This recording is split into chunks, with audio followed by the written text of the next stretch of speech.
Yo, what up guys, I'm Sammy and welcome back to the Soul Brothers channel, and this is my performance review of the Under Armour HOVR HAVOC Clone 4. So this shoe is going for 120 bucks, and if you guys do want to cop, I'll leave an affiliate link in the description box. But let's get started right off with the tracciones. So we have a mix of lines, I guess, here in the forefoot. It's going, I guess, like perpendicular to each other. It is multi-directional. And then here, kind of like in the midfoot, we have pretty much the same thing. And then here in the heel, we have some triangles. So on a clean court, you're gonna be good to go. It has an amazing bite. Actually, really good bite. Top tier. You're stopping on a dime. I really enjoyed it when I was playing on a relatively clean court, but on a dusty setting, however, it was lacking a lot. So first of all, it picks up dust really quickly, right? So like every 1 to 2 plays, I had to wipe. And also, it was really hard to wipe off the freaking dust. So when I wiped, I had a really good bite, but like I said, it picked up dust really quickly. And then once it picked up dust, I really freaking had to wipe. I had to go like, and then like wipe off all the freaking dust. And I had to do a good like 3 to 4 wipes, really hard. In shoes that have really good performance on dust, I just do a light wipe like that, and usually that's good enough, and I have really good bites. But here, that wasn't the case, and that definitely did suck.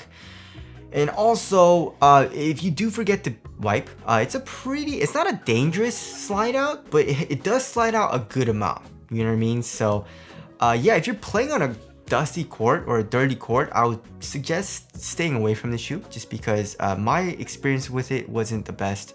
If you're playing on an outdoor court, you should be alright, but it is relatively hard rubber, and you have deep grooves, and also you have a lot of grooves as well, so it offers more surface area. So I feel like for an outdoor court, you should be fine. So overall, my experience with it, the traction was good when it was a clean court. If I was playing on a dusty court, I absolutely did not have a good time. Alright, moving on to the heel to toe transition, it's really smooth, right? So here in the heel, we have a very nice curve shape, as you guys can see, and a fully exposed midsole. And as you guys can see, we have a hover / micro G midsole. And there is a good amount of compression and bounce back here in the heel, which does feel super nice when you're doing heel dominant strides. And then here in the forefoot, we have a nice curved shape and a lot of forefoot flex. So heel to toe transition is super smooth here in the HOVR HAVOCs. Alright, moving on to the cushioning setup. So like I said, we have a mixture of hover and micro G. I'm a little confused as to which is what. But I'm guessing the micro G is like the midsole here, right? As you guys can see, it's like the fully exposed midsole.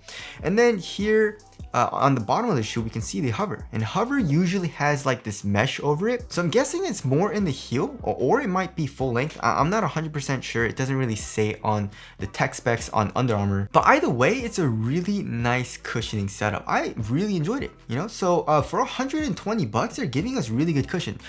So Under Armour usually gives us really stiff hover and really stiff micro G, especially comparing it to the running shoes. When I try the running shoes, it's like, yo, this is super nice, super soft and all that. And then they put in their basketball shoes, it's like, yo, it's super stiff. You know what I mean? It doesn't feel very nice. But I feel like they did a really good job in making it a lot softer than they normally do. So there is a good amount of compression here in the heel, but also court feel is extremely good. It reminds me a lot of the Hardings, especially like the Harding Volume 6. So court feel is really good. You're right on top of the ground. But I would say impact protection is pretty damn good as well for how low to the ground you are. I'm not saying impact protection is great, but for how low to the ground you are, it's really good, right? So if you're doing heel strikes, it was pretty good, but when I was doing hard impacts on my forefoot, I definitely felt it a little bit, so just be careful on that. Also, like I mentioned before, you have a nice little subtle bounce from the midsole here, and also a step in comfort is good. It's super comfortable. You can feel a soft sensation and also a nice little subtle bounce for like the step in comfort. So overall, it's a really nice cushioning setup. It's responsive, but also offers nice compression and a nice subtle bounce as well. So I feel like most people will enjoy it. If you want something crazy though, of course, this isn't the best option. But if you're looking for an overall, all around really good cushioning setup, this is a great option. Alright, moving on to the material. So they're using a clone upper is what they're calling it. So it's like a synthetic leather material with like stitching. on it. And it makes this like herringbone type of pattern on the upper, and we can see some colors like these colored lines in the upper as well. We have like orange, we have blue and purple, and these lines they don't really do anything. You know, I feel like the stitching definitely does the most, right? So they added stitching here that definitely does probably add a lot more support and durability to the material, and also adds a little bit of puffiness, right? It feels comfortable. It also adds to the coziness without making the material feel way too bulky, which I feel like it feels really nice on foot. It's not the most minimal material, but it definitely doesn't feel bulky, you know? And like I said, it has a nice little coziness to it, and it pretty much stays the same here into the midfoot. And moving on to the tongue has an average amount of padding, but also the tongue is like an independent tongue, which is pretty interesting. But it stays in place just because the laces go through like this tab, and it keeps the tongue in place. It keeps the tongue centered, so I didn't really have any issues with that. And then here in the ankle area, we actually have a pretty minimal amount of padding, but here in the back of the ankle, there is a little bit, so that definitely does feel good on the Achilles. So overall, it feels really nice on foot, you know, but for quality, not the best. Like the synthetic leather material, I don't think feels that good. And it also doesn't look that good. You know what I mean? It definitely does look cheap, and it feels a little cheap in hand. And I also feel like the durability of this material won't be good. I feel like it'll get scuffed pretty easily, you know? But if you're looking for a nice material on foot, then it feels really nice on foot.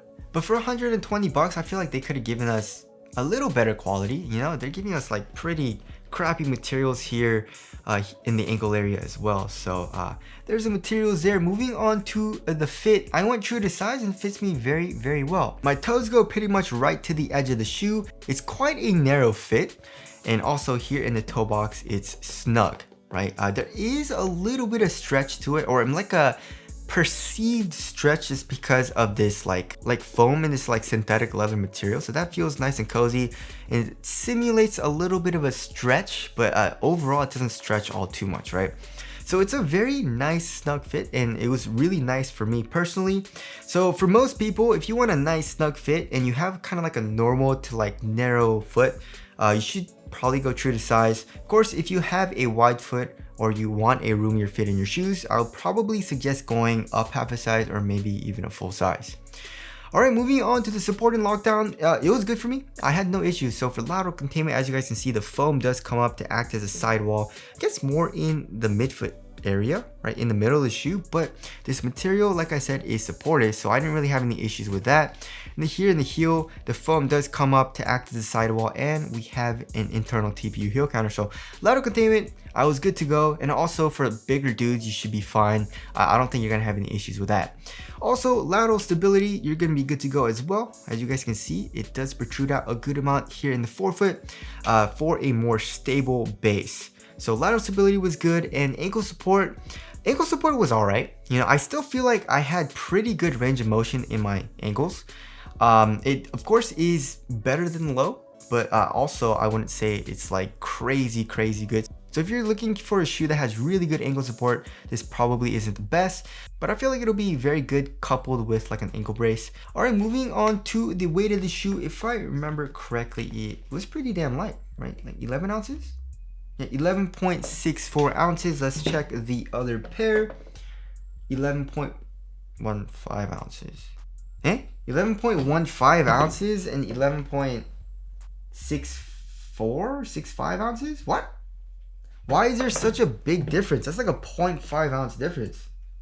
That's crazy. That speaks to the quality of the shoe and the quality control. You know what I mean? Usually there's around like 0.2, 0.3 ounce difference between the left and right pairs of most shoes, but a 0.5 ounce difference is a lot. But either way, it feels really light on foot and feels overall pretty minimal. Not a whole lot of padding here in the ankle area, but like I said, this isn't the most minimal material, but also it's not super bulky. And also it's a pretty damn responsive shoe. I had no issues with responsiveness besides when I was playing on dust. If I was playing on a clean court, I absolutely love playing the shoe. If I was playing on the dusty court, I hated it. So there is that. Moving on to the ventilation. Yeah, nope, no ventilation at all. No airflow pretty much anywhere in the shoe, anywhere in this upper. Super hot. So there's a ventilation there. Moving on to the aesthetics. Yeah, it's alright. Definitely don't like this, how this material looks. I don't like the lines either all too much, and just like the overall silhouette, not my favorite. So tell us what you guys think of the aesthetics down in the comment section below. So wrapping things up, for 120 bucks, it's a pretty nice shoe. I mean, I really like the cushioning setup. The materials felt great on foot, a great support. It fit me very, very well. The traction, however, was a pretty big letdown. And the performance on dust was pretty bad. You know what I mean? Like, it's just really hard to wipe off the dust. And when there was dust, it was just a really bad time for me. I was sliding around a lot. So yeah, I mean, I really had to keep up my wipes. And I really had to wipe hard, like super hard, to get off all the freaking dust, and I would only have a couple of good stops again. So that was definitely annoying. So my recommendation to you guys is, if you're playing on a clean court and you want a shoe that has really good court feel but also nice step and comfort, and you know, the cushioning setup overall is really nice, and a material that's like nothing really like I've ever felt before. It's not like minimal, but it's like it's pretty thin. You know what I mean? It's a pretty thin material, but it gives you a nice cozy feeling just because of like the extra kind of little foam in this material, you know what I mean? So if those are things that you're looking for in a basketball shoe, then the HOVR HAVOC Clone 4 is a nice shoe. But like I keep saying, if you're playing on at all a dusty court, then do not get this shoe. Or I wouldn't recommend it. But anyways, that about concludes my review of the HOVR HAVOC Clone 4. Again, if you guys do want to cop, I'll leave an affiliate link in the description box. But that's it. Thank you guys for watching, and I'll see you guys in the next one.